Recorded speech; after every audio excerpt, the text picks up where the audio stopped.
Avuleni la massa. Ay, ay, ay, ay, ay, ay.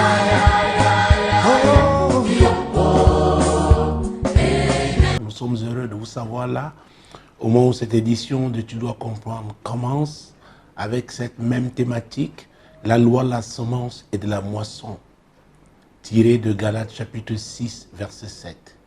Ne vous y trompez pas, on ne se moque pas de Dieu.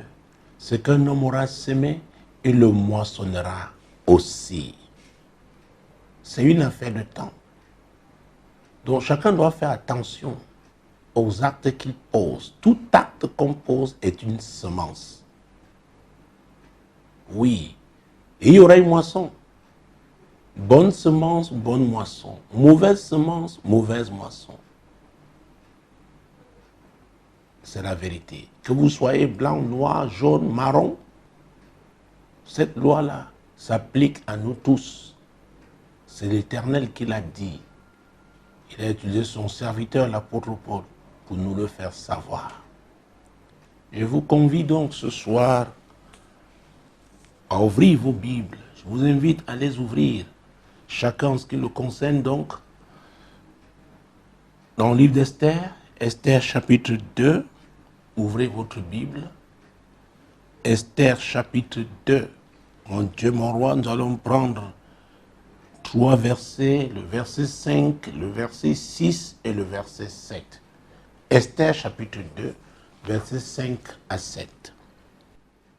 Il y avait dans Suse, la capitale, un juif nommé Mardoché, fils de Jaïr, fils de Shimei, fils de Kis, homme de Benjamin, qui avait été amené de Jérusalem parmi les captifs déportés avec Jéconia, roi de Juda, par Nebuchadnezzar, roi de Babylone. Il élevait Hadassa, qui est Esther, fille de son oncle, car elle n'avait ni père ni mère. La jeune fille était belle de taille et belle de figure. À la mort de son père et de sa mère, Mardoché l'avait adoptée pour fille. Mesdames, messieurs, dans le monde d'aujourd'hui, ce n'est plus évident. Même dans une même famille, la méchanceté, la jalousie, la haine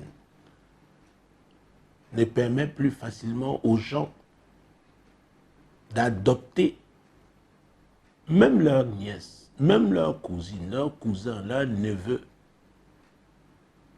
Mais la Bible nous parle d'un homme bon, Mardoché. Il a adopté sa jeune cousine. Donc, il est devenu son père.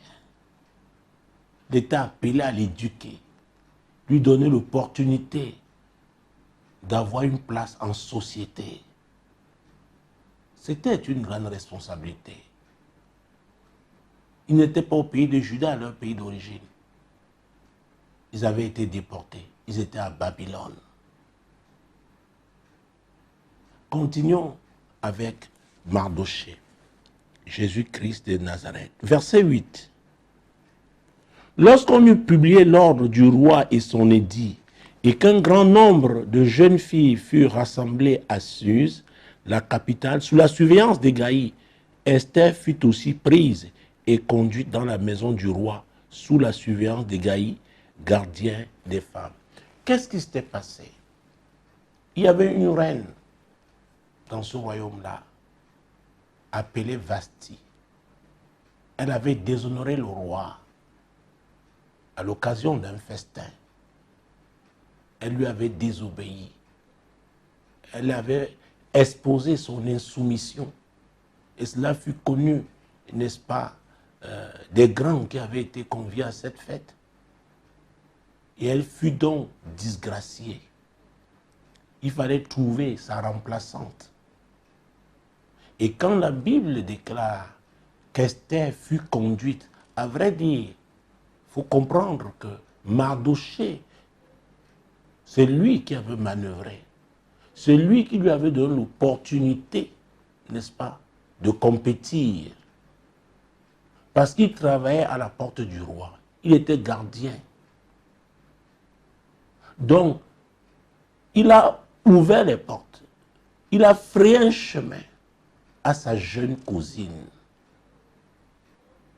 Je le disais tantôt, avec les changements que nos familles ont connus, la méchanceté dans nos familles, il n'est plus facile que les gens se fassent du bien. Même à l'église aujourd'hui, il y a beaucoup de jalousie. Les gens sont assis à l'église, ils se tiennent parfois la main pour prier, alors que la haine est dans le cœur. L'hypocrisie. Les gens affichent une apparence qui n'est pas, n'est-ce pas, le reflet de leur cœur. Le cœur est mauvais, mais on aborde de grands sourires. Ce n'était pas le cas de Mardochée. Il a adopté sa jeune cousine. Mardochée craignait Dieu. Donc Mardochée voulait que sa cousine devienne une femme, et pas n'importe quelle femme. Il l'a amenée à compétir pour devenir reine dans un royaume étranger. Ce n'était pas évident. Mesdames, Messieurs, quand vous vous levez pour servir avec un cœur bon, quand vous avez choisi la vérité, Jésus qui est le chemin, la vérité et la vie, il va vous soutenir. Dieu sera avec vous. Parce que vous œuvrez pour le bonheur des autres. Oui, ce n'est pas votre intérêt personnel que vous recherchez, mais vous voulez voir la gloire de Dieu se manifester. Donc voilà une orpheline de père et de mère qui a l'occasion donc de compétir dans un royaume étranger. Mon Dieu, mon roi, pour devenir la première dame, la reine, pour obtenir la couronne royale. Son grand cousin a œuvré pour cela. Continuons. Nous sommes au verset 9.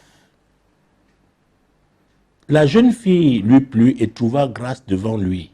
Il s'empressa de lui fournir les choses nécessaires pour sa toilette et pour sa subsistance, lui donna 7 jeunes filles choisies dans la maison du roi et la plaça avec ces jeunes filles dans le meilleur appartement de la maison des femmes. Vous voyez, une orpheline en pays étranger. Mais elle avait un grand cousin qui craignait Dieu, qui était son père et son mentor. Elle lui était soumise et c'est très important. Parfois on veut aider les gens, mais ces personnes ne sont pas soumises. Ces personnes n'acceptent pas les conseils. Vous savez, vous pouvez avoir de gros diplômes et manquer de sagesse, manquer d'humilité. Et que quelqu'un qui n'a pas ces diplômes-là, mais qui a averti, qui à cause de son expérience peut vous aider. Mais le manque d'humilité, n'est-ce pas, vous ferme les portes. Donc, Mardochée, parent, père, mentor d'Esther, avait donc à sa charge une jeune cousine humble, soumise, et nous allons le voir en la suite. Verset 10. Esther ne fit connaître ni son peuple, ni sa naissance, car Mardochée lui avait défendu d'en parler. Beaucoup sont disqualifiés à cause, n'est-ce pas, de leur bouche. Ils papotent. Ils n'arrivent pas à tenir leur langue. Mardochée lui avait donné une consigne claire. Parce qu'à vrai dire, ce concours était ouvert aux filles du royaume. Sachant qu'elle n'était pas de Babylone, dont elle ne pouvait pas compétir.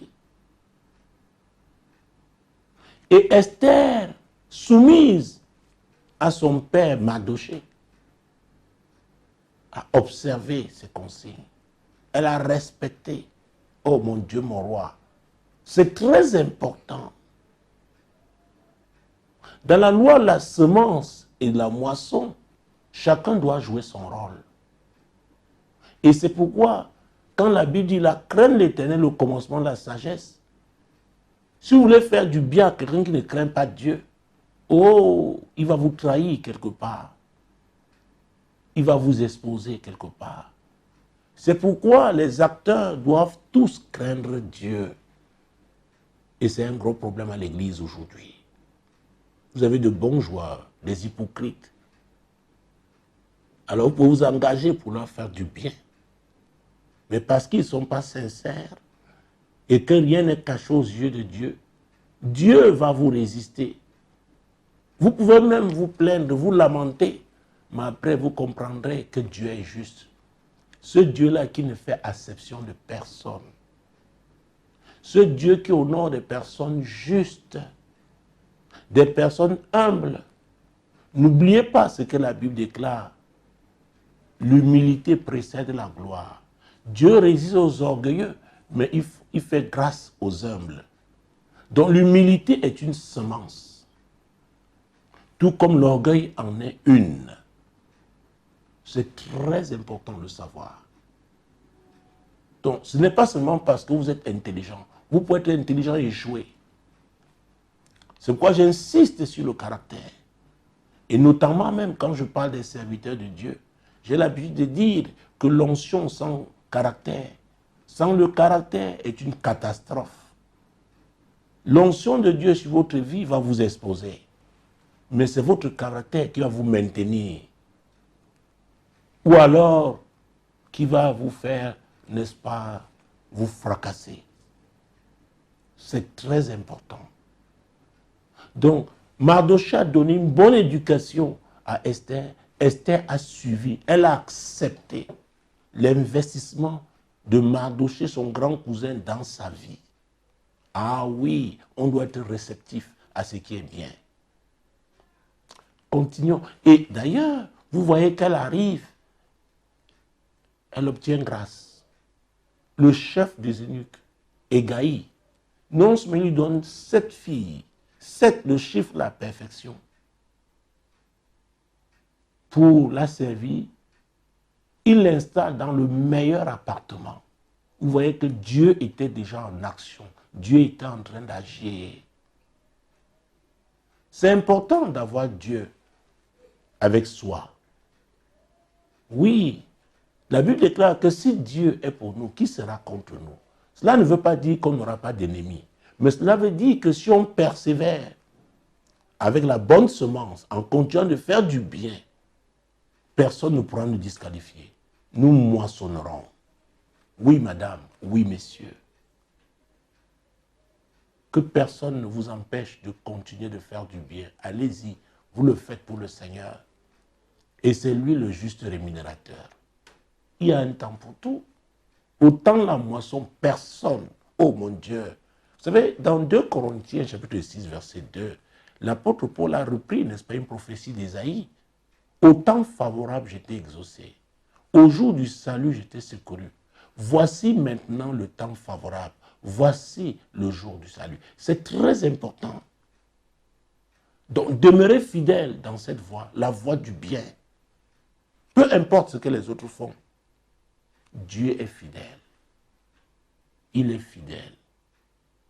Nous avons vu que l'élévation ne vient ni de l'Orient ni de l'Occident. L'élévation ne vient que de l'Éternel. Ah oui. Continuons, nous sommes dans Esther chapitre 2. Maintenant, nous allons au verset 11. Et chaque jour, Mardochée allait et venait devant la cour de la maison des femmes pour savoir comment se portait Esther et comment on la traitait. Vous voyez ça? Mardochée suivait Esther. Il était un coach.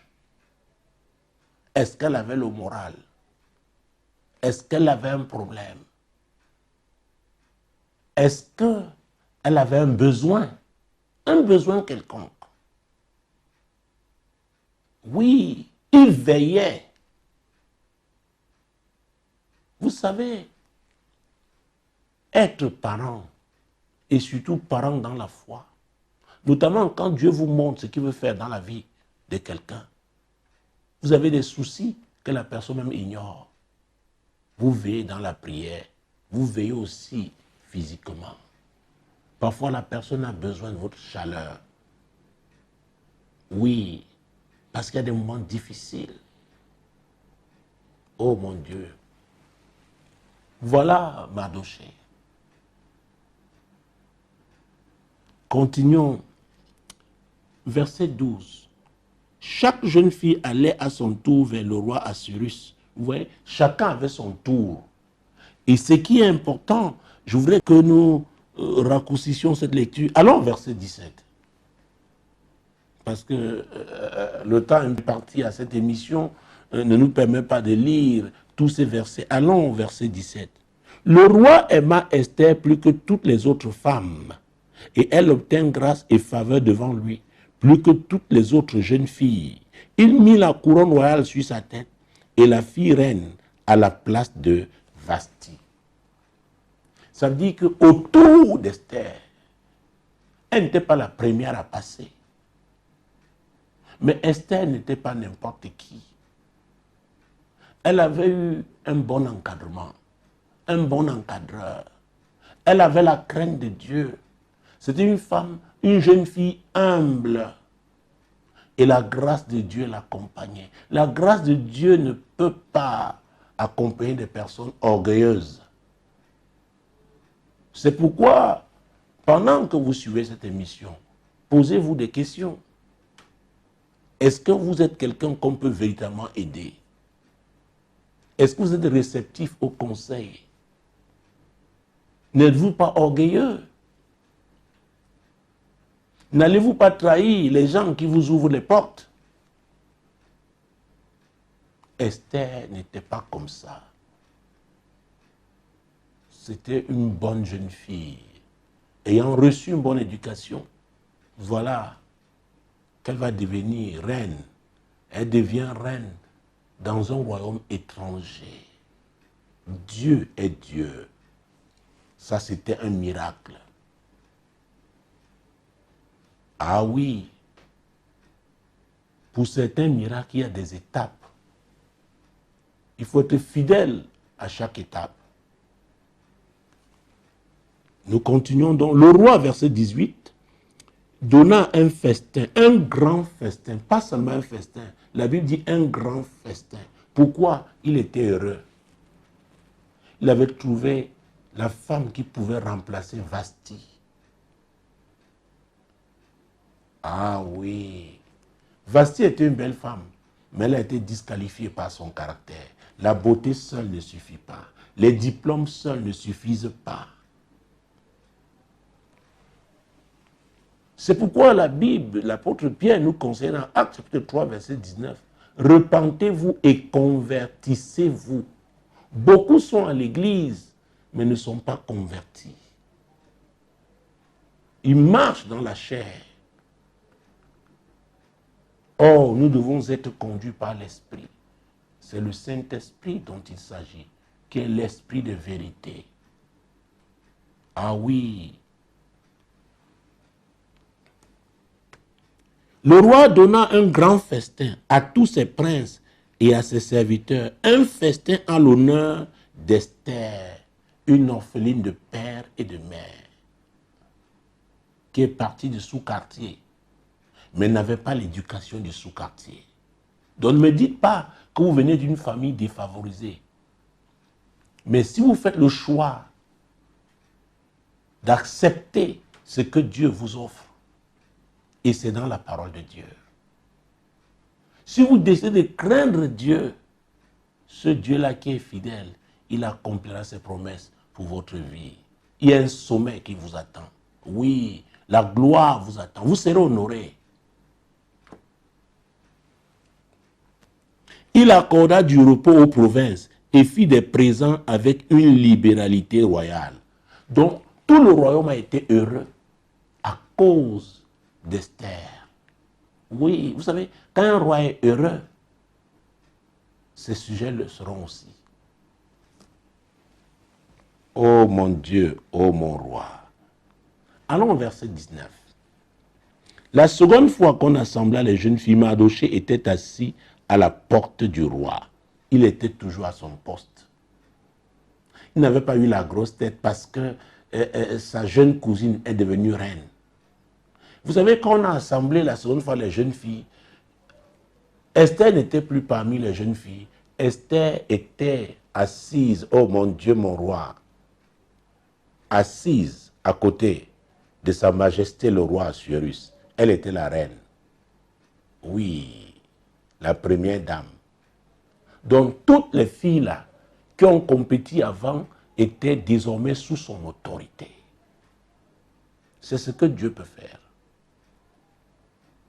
Ah oui, c'est pourquoi la Bible déclare, c'est le Seigneur qui le disait, celui qui persévérera jusqu'à la fin, celui qui va persévérer dans le bien, oui, dans la pratique de la parole de Dieu, il ne sera pas frustré. Il recevra sa récompense. Alors, verset 20, Esther n'avait fait connaître ni sa naissance, ni son peuple, car Mardochée le lui avait défendu, et elle suivait les ordres de Mardochée aussi fidèlement qu'à l'époque où elle était sous sa tutelle. Alors, quand on parle de tutelle, c'est-à-dire que, oh mon Dieu, ça ne concerne pas seulement les biens, n'est-ce pas, la personne, comme dans le cas de l'administration, donc ça concerne aussi sa personne. Donc, elle est demeurée soumise à Mardochée. Elle continue de respecter ses consignes.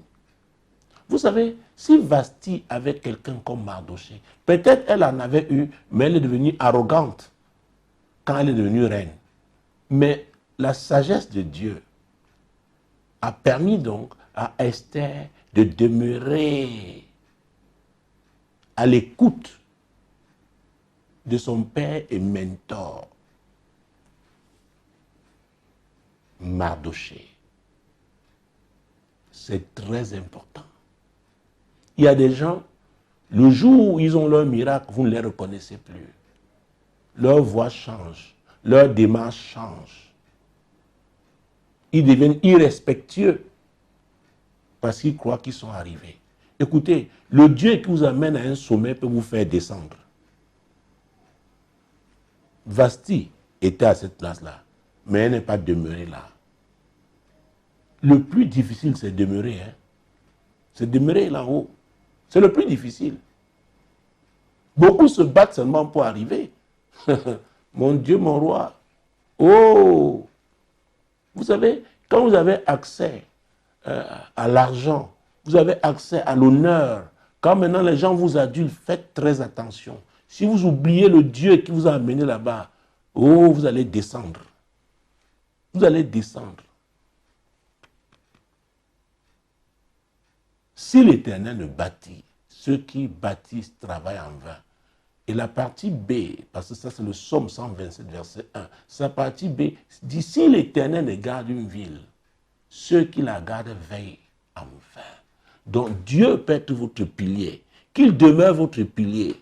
Lui qui vous a amené à ce niveau, c'est lui qui va vous maintenir là-bas. Ne changez pas à cause de nouveaux amis. Ces nouveaux amis sont avec vous parce que vous êtes là. Ils savent ce qu'ils gagnent. Ce sont des flagonneurs, des profiteurs, des flatteurs. Demeurez avec l'Éternel. Demeurez avec l'Éternel. Oui, messieurs, oui, madame. Jeunes gens, surtout vous qui êtes pressés, vous qui traversez par un pont, après vous le cassez. Vous oubliez qu'un jour vous pourrez avoir besoin de ce pont. Il faut faire très attention. Il y a des personnes qui doivent compter pour vous dans la vie. Parce que c'est Dieu qui les a placés. Respectez ces personnes, même si vous êtes venu quoi, qui, faites très attention. Jésus-Christ de Nazareth. Continuons. Oh mon Dieu, mon roi. Hey! Verset 21. Dans ce même temps, comme Mardochée était assis à la porte du roi, Bigtan et Teresh, deux eunuques du roi, gardes du seuil, cédèrent à un mouvement d'irritation et voulurent porter la main sur le roi Assuérus. Vous voyez, c'est un complot contre le roi. On veut faire un coup d'État, on veut l'assassiner. Mais Mardochée était à la porte. La porte est un lieu stratégique. Ah oui, J'enseigne sur les prières stratégiques. Je peux vous parler des portes. Et qu'est-ce que Mardochée va faire? Verset 22. Mardochée eut connaissance de la chose et en informant la reine Esther, qu'il a redit au roi de la part de Mardochée. Le fait ayant été vérifié et trouvé exact, les deux eunuques furent pendus à un bois, et cela fut écrit dans le livre des chroniques en présence du roi. Évidemment, avoir un beau-frère comme Mardochée, un homme qui craint Dieu et qui est à votre porte, oh mon Dieu, parce que ceux qui sont à la porte déterminent ce qui va entrer. Il faut faire très attention. On doit avoir des hommes fidèles à la porte. On doit avoir des hommes fidèles. Mardochée était un homme fidèle. Voilà que le roi est préservé. Vous voyez que dans le service, nous n'avons pas assez de temps, mais je crois pendant la prochaine édition, nous verrons que quiconque sert fidèlement Dieu aura sa rémunération. Esther est devenue reine. Nous avons vu son parcours.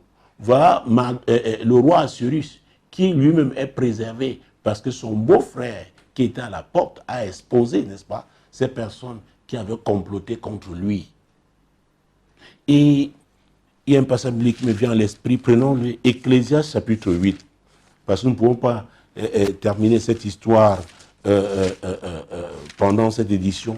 Ecclésiaste chapitre 8, mon Dieu, mon roi.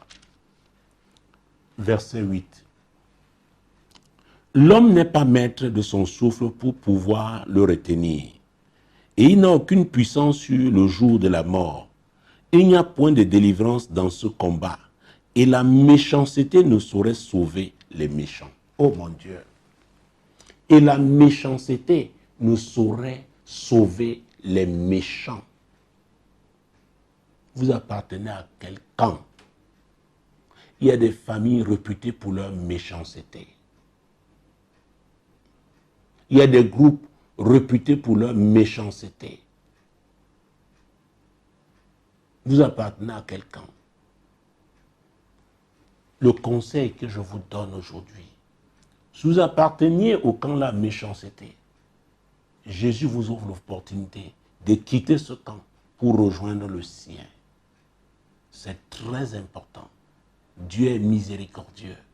Pendant que je vous parle, c'est le Saint-Esprit qui s'adresse à vous. C'est lui qui convainc de péché, de justice et de jugement. Oui, la méchanceté ne saurait sauver le méchant. Faites très attention.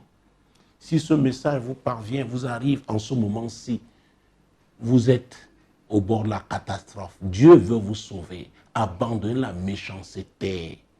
Tournez-vous vers Jésus. Tournez-vous vers lui. C'est lui le sauveur. Oui, c'est lui le sauveur.